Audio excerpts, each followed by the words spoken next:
Oi, eu sou Carla, do Carla na Gringa, e aqui nós falamos sobre como uma empresa pode te pagar até 2.000 euros para você fazer o seu mestrado aqui na França. O tema de hoje vai ser 5 processos administrativos que você com certeza não conhece. Algum deles eu tenho certeza que você não conhece. Quando eu falar um processo que você não conhece, comenta aqui qual era, porque você vai conhecer agora. Coisas que você precisa fazer obrigatoriamente quando você vai fazer um mestrado aqui na França. Então já deixa o seu like nesse vídeo, porque vai ter informação muito importante, muito relevante. Se inscreve aqui no canal se você ainda não está inscrito. E vamos lá. O primeiro processo vai ser o pagamento da taxa CVEC. Escreve C-V-E-C. CVEC. E essa taxa é uma taxa de vida em campus que todo mundo precisa pagar, mesmo quem vai fazer mestrado em alternância na França. Ela tá custando hoje, no momento que eu tô gravando esse vídeo, 97 euros, mas eu recomendo que você calcule aí 100 euros pra pagar essa taxa, porque ela pode dar uma aumentada. Quando eu fiz meu mestrado em 2020, ela tava em 92, então tá em 97 agora, pode ser que chegue em 100 em breve aí. Então vai guardando seus 100 eurinhos pra pagar a taxa CVEC. É um processo obrigatório que você precisa fazer antes de fazer segundo processo que talvez você não conheça, que é sua inscrição pedagógica e administrativa. A taxa CVEC é um documento que você precisa pagar obrigatoriamente depois que você tem o aceite da universidade e tal. É tarde que você paga, tá lá pro mês de julho. Mas você paga e você pega esse comprovante de que você pagou a taxa CVEC e aí você vai lá e faz sua inscrição administrativa. A inscrição administrativa nada mais é do que você reenviar para a universidade todos os documentos que você já enviou quando você fez a sua inscrição lá, seja pelo Campus France, seja pelo Mon Master, seja pela plataforma e-Candidat. Se você já fez uma inscrição do mestrado, você já tem todos os documentos que eles vão pedir na inscrição administrativa, mas você tem que reenviar tudo, porque daí eles vão conferir lá pessoalmente, né? Não sei se pessoalmente, mas vão conferir os seus documentos direitinho e dizer, olha, esse aqui vou precisar de tal coisa a mais, ou esse daqui não precisava, e coisa assim. Mas não precisa se preocupar, porque normalmente são documentos que você já tem, que você já tinha. E aí, nesse processo, pode acontecer deles te pedirem um documento que a gente quase não fala dele, que é nada mais, nada menos que uma assurance de responsabilité civile, que é um seguro de responsabilidade civil. E você pensa, meu Deus, que isso, Carla? Nunca ouvi falar disso. Se você não conhecia isso ainda, comenta aqui que você nunca tinha ouvido falar disso. Comenta aí pra eu ver. Esse seguro de responsabilidade civil é uma coisa que todo estudante da França precisa ter, pra basicamente assegurar a pessoa, o estudante, né, se caso algo aconteça, por exemplo, roubaram seu notebook,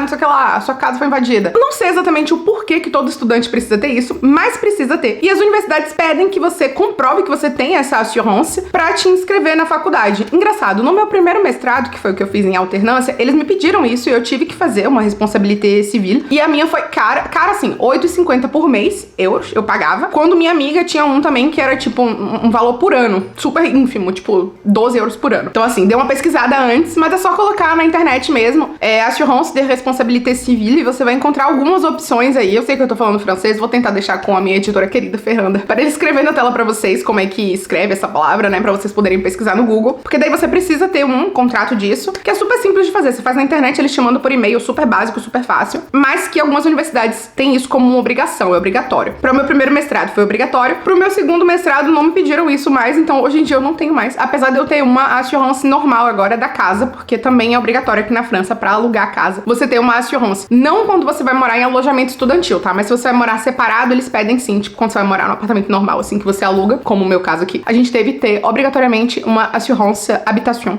que é um seguro de moradia da casa. Então fica aí mais um processo administrativo que você talvez não conhecia. Um outro processo que pode ser que você não tenha ouvido falar ainda é o processo de validação do seu visto de estudante. Se você tem cidadania de algum estado membro de um país da União Europeia, ou se você já morava na França antes com algum visto válido, você não precisa fazer essa etapa. Mas se esse vai ser o seu primeiro visto na França, você vai precisar validar esse visto quando você chegar aqui. Então quando você pisar na França com o seu visto francês que você pegou aí no país da onde você veio, seja nos Estados Unidos, Irlanda, Brasil, quando você chegar aqui com esse visto que você pegou, você vai precisar validar esse visto na França. Você pode fazer a validação do seu visto online mesmo, na plataforma do governo, e daí eles vão pedir que você pague um timbre, que é um negocinho que você precisa pagar lá, online, somente no coisa do governo, tá? Não vai pagar pras pessoas na rua. E aí você vai ter feito esse processo de validação, que hoje em dia é feito online. Na minha época, a gente tinha que ir lá no lugarzinho pra eles darem pra gente uma assinatura, colar um negócio no nosso passaporte, mas hoje em dia é tudo feito online, mas você precisa fazer. Se você não fizer esse processo de validação do seu visto nos primeiros 3 meses que você tá na França, o seu visto vai ser considerado inválido, e a partir de 3 meses você passa a ser não documentado no país, que é um modo bonito de falar que você tá ilegal. E sendo que você tem o visto no seu passaporte, então corra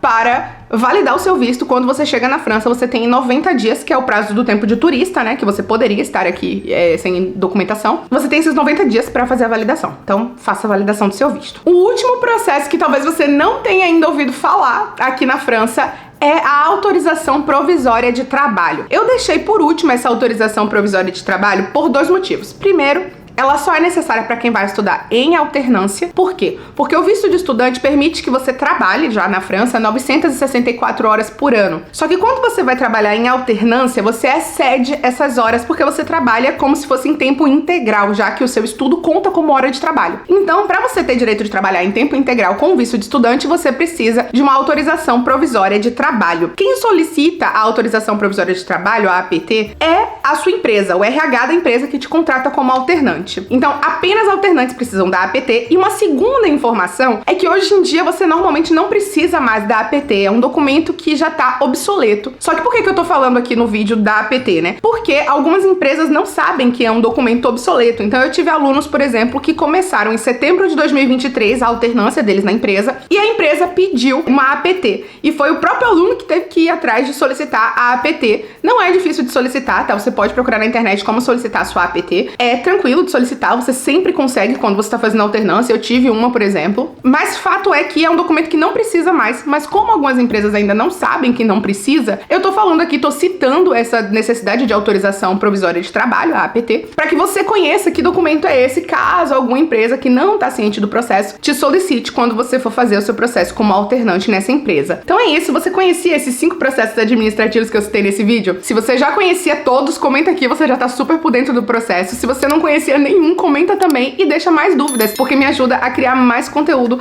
aqui pro YouTube. Eu vou deixar aqui também na tela pra vocês todas as minhas redes sociais, me segue lá pra você continuar acompanhando tudo sobre como fazer mestrado aqui na França. É isso, beijo!